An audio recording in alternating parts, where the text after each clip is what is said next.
est majoritairement équipé d'un smartphone et surtout c'est un smartphone qu'il va utiliser. Il va l'utiliser à plusieurs niveaux pour préparer son achat, pour préparer aussi son déplacement en point de vente. Que ce soit pour avoir des informations sur le point de vente à proprement parler ou pour avoir des informations sur les produits, les promotions, etc. En fait, le smartphone va servir à deux choses. La première, c'est faire des recherches.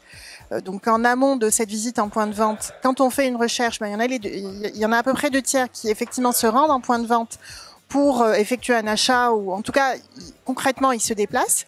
Et ensuite, on va avoir aussi une population qui est aux alentours de 58%, qui, elle, va se rendre en point de vente après avoir reçu une communication. Donc, que ce soit une publicité, une notification, une promotion, etc. On va parler plutôt d'ingrédients qui vont être dans les communications. Il y a un premier ingrédient qui est, entre guillemets, la géolocalisation. C'est-à-dire qu'en fait, une communication, quand elle cible plus précisément un lieu précis et un lieu dans lequel se trouve l'utilisateur, forcément elle va être efficace. Il y a une notion de pragmatisme côté utilisateur qui va être moteur à ce niveau-là. Ensuite, le deuxième élément, c'est que l'information la communication soit adressée, ou en tout cas qu'elle le concerne lui directement, qu'elle soit pertinente pour lui.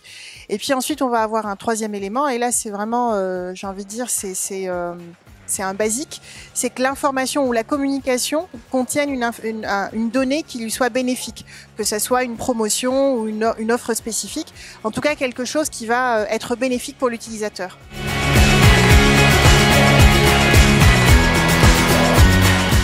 Ils sont prêts à partager leurs données personnelles à partir du moment où cette donnée personnelle va permettre de mieux cibler la communication et l'offre qu'on va leur adresser. Donc, quelque part, il faut que ça soit du win-win pour l'utilisateur. Et c'est clairement quelque chose qui est exprimé au travers des résultats de cette étude pour la MMA. Mais bien sûr, oui, l'utilisateur est tout à fait disposé à partager ses données personnelles, y compris les données de géolocalisation, que ce soit la localisation à un instant donné ou la localisation de son lieu de vie ou de son lieu de travail. Là aussi, on retrouve une acceptation du partage de données de géolocalisation à partir du moment où ces données vont apporter un avantage et un bénéfice à l'utilisateur, comme par exemple, justement, avoir connaissance de bons plans dans l'environnement dans lequel on se trouve, ou même découvrir des nouveaux points de vente.